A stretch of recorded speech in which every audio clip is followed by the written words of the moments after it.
Good morning everyone. I woke up very late today, so I need to get the day started. And the best way for me is to take a shower because, or else I will not be able to wake up at all. I love evening showers, but I prefer the morning showers because it gives a little kick and makes you a little more fresh in the morning and you're ready to seize the day. Also, a lot of you have asked what my skincare routine is, so this is a perfect opportunity for me to show it to you.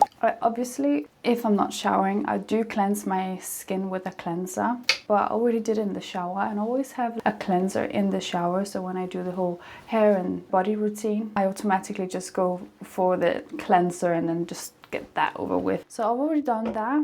Today my skin was very dry, so what I usually do is go in with an exfoliator, and specifically this one from Paula's Choice. I've had this for a few years now, so every time I feel a little bit flaky or a bit more on the dry side, I always exfoliate, so all of my moisturizers and serums and everything can penetrate through. If you have a lot of on top of your skin, then it cannot go through that, so you have to get rid of that first. So usually I use these cotton pads and put a bit on, and then not use a lot of force, but like go through the whole face. And sometimes there's a lot of sebum or excess skin or makeup residue on it. Sometimes I do go for the neck because you really forget the neck, and it's so important because you can have a nice skin on your face, but if you get your neck and you forget your hands, you can automatically look a lot older. Not that there's something wrong with it, but you won't have a wrinkled neck and then a very smooth face, would you? You want it to have an even structure everywhere.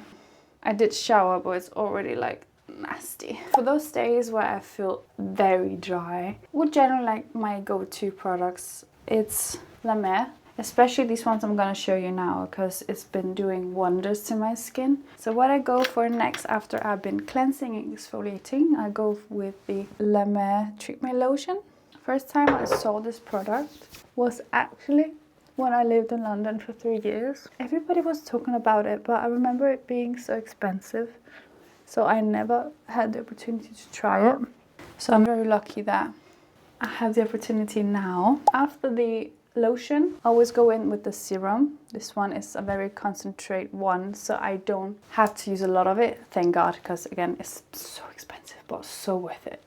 So what I do, I take the applicator and then draw 3 dots on the skin, 1 on my forehead and 2 on the cheeks, 1 on each cheek, and then I just even it out, and then I press it on the skin to make sure my skin eats everything.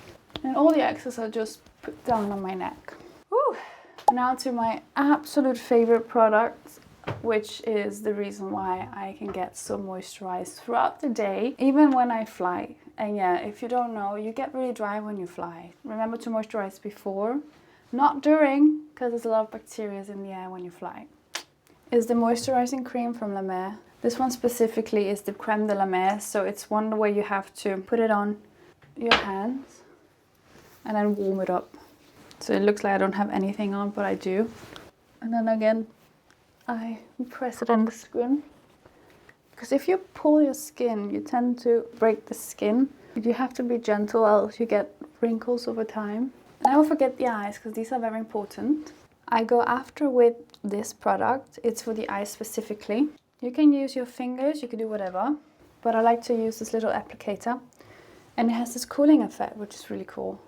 And I just apply a little dot, and then I just go around my eyes as well. Oh my God, such a little wellness session. But I love it. It's how I relax and just get started with the day. It's really important to start off your day in a good way. Some people like to get a good meal in the morning or do yoga. For me, it's skincare. I like to feel moisturized and clean. Also, it doesn't matter if you stay indoor all day or if you go outside or it's winter and there's no sun outside, it's raining, whatever. I will be using this as my best friend forever. It's a SPF, and this one specifically keeps me so hydrated throughout the whole day. So I kind of also use it as a top-up moisturizer. It's very light and it's not really greasy, because some sunscreens, they get very white when you apply them.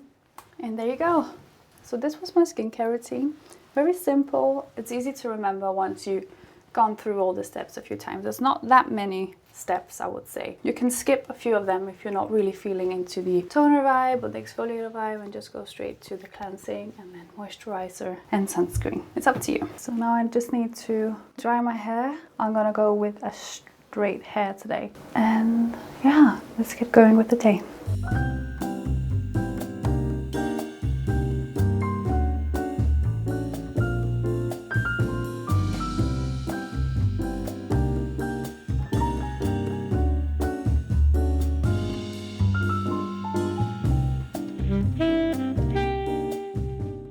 Before getting dressed, I wanted to reflect a bit about why I choose the items I do when I get dressed in the summer. I don't know where you're watching from, but in some places the summer is up until like October. So you have to figure out what kind of outfits does well with the kind of weather you are. Here in Copenhagen at the moment, it is so warm, like 26, 27 degrees, but it feels like it's a lot more. So I have to be very mindful what kind of items I'm wearing on my body, purely because I don't want to sweat and smell at the same time. So that's why I wanted to share with you what kind of fabrics I tend to lean towards when I get dressed in the summer. And the first one is linen. It's one of my favorite fabrics for summer because I feel that linen, it's a given for summer. When I see people wear linen, then I'm in the summer mood straight away. But linen is a very light, natural fabric, which means that body can breathe. So when you sweat, it actually absorbs almost all the moisture. I think it's 40% or something that will absorb, so you will not be like sticky, or your clothes will not cling to your body, which is really uncomfortable when that happens. Also because the fabric is so light, it makes the air flow. And yes, there is one downside to it. I don't think it's a downside, but some people don't like it. It wrinkles really easily. But it's a part of the charm, and I think that it gives like a lived-in look, which I really like. It's giving effortless, it gives relaxed. In terms of styling, I will definitely go for a button-down shirt, long sleeves or short sleeves, depending on how hot it is. And then high-waisted shorts with a pair of sandals, which gives a very like Southern France kind of vibe. Or you can dress it up a bit more and then add long trousers instead, and maybe go for a sleeveless shirt. But if you're new to linen, I will definitely recommend you to just go for like natural colors. So once you try linen, you'll probably wonder why you haven't worn anything else. Next up is silk. I'm talking about real silk, not that fake silk, which is polyester, because it might look fancy, but I promise you, it holds all the heat from your body, and it produces sweat, and it will just stays and linger, and then it will smell. Because silk is also a natural fiber and it's temperature regulating, so that will help you to keep you cool. It just makes you look very well put together and very effortless, very chic, very elegant. Also in terms of styling, I will definitely go for a slip-on dress, a black one, very elegant, maybe with a low cut in the back. But for daytime, I'll probably go with the ones I'm wearing now. Simple black silk trousers and paired up either with a silk top as well. Also nowadays, silk is actually able to be hand washed, which means you don't have to go to the dry cleaners. So thank God for that. But please check the tags first, because you never know. And the last item is probably something you already have in your closet, which is cotton. And also for a good reason. It's a fiber that's super breathable, super easy to wear, and extremely soft and very comfortable to wear. Also what makes cotton great for summer is you can keep washing it over and over again without getting it like, you know, when the fabric just like crumbles after a few washes. You're not having that with cotton. And in terms of styling, I like to go with a crisp poplin shirt, tucked down in trousers or jeans or shorts, flowy sundress, or a timeless classic, which is the white t-shirt. And I love to wear it tucked into my trousers as well, or flowy on top of my silk trousers or silk skirts. So hopefully you got a little bit inspired by what kind of fabrics you have to look for when you're getting dressed for summer. So now I'm probably heading into town and I need to find a proper outfit for the day because the sun is scorching today. Let's get dressed. It's a little bit gloomy outside, but it's still kind of warm, so I'm probably just gonna go with COS ballet flats and my very comfortable 100% cotton shorts from Arke and cashmere shirt from, I think it was Shop Decorated, and this jewelry from Annie, which gives a nice, simple vibe to it. I'm gonna bring my little puppy with me because he still hasn't learned to be home alone yet. And also he has gone through a little bit of a tough time because he's got something pulled out of his cheek. So he's wearing this very fashionable antenna.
I just got back home and it was starting to pour down. So right now I'm waiting for it to clear up so I can go for a walk with these two little ones. I went to the city to return some parcels. I don't know if you feel the same, but when I get stuff from a store, I have to bring it home because even if I try it in the store, it sits differently on me when I get home. It's so strange. So what I do, I buy this stuff without trying them, or I do try them sometimes and then I try to style them here at home so I'm sure that it fits me and I can style them in at least 5 different ways. And I just had a conclusion that with those specific items, I just couldn't style them in any other way than maybe 2. I went to the store, I had everything returned apart from our kits. Apparently they don't do returns in store if it's an online order.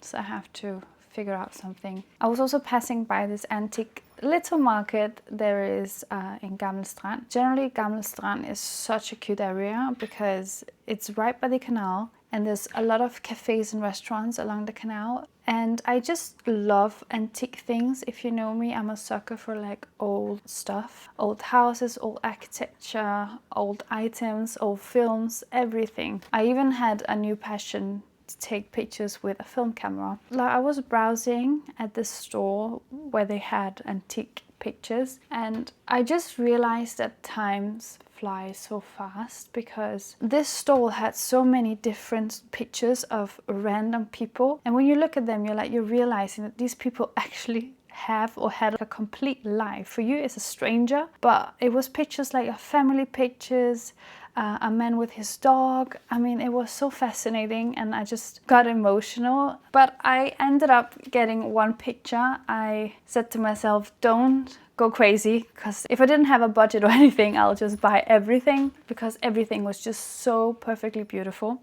But I ended up buying this picture. This is a picture of Amalienborg. So here is the resident of our king and our former queen. This is actually from, let me see, 1937. There's like everything about it here. So I need to find a frame and put it somewhere here. Hey!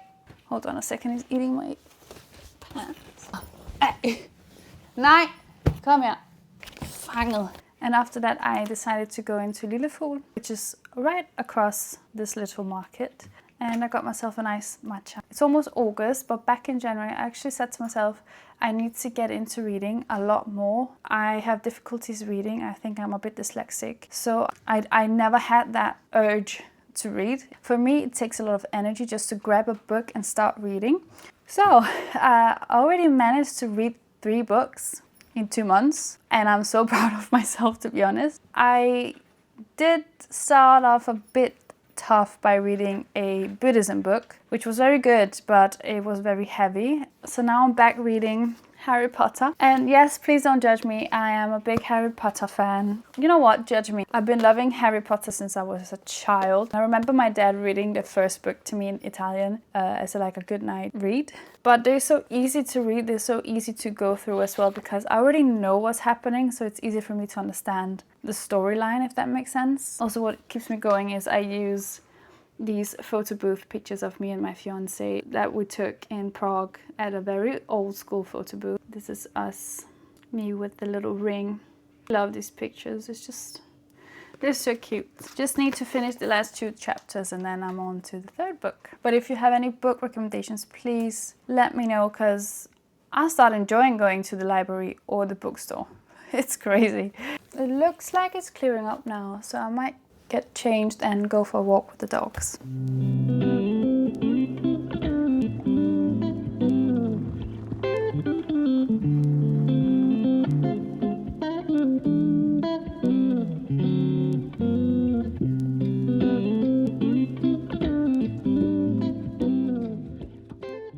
I might gonna start editing this vlog and then after that I might gonna watch a movie. I'm in the mood for an old classic and waiting for my fiance to get home. And if you watched so far, I just want to thank you so much for watching. I really appreciate that you are here. It means the world to me. And hopefully you will stick around for more. And see you in the next vlog.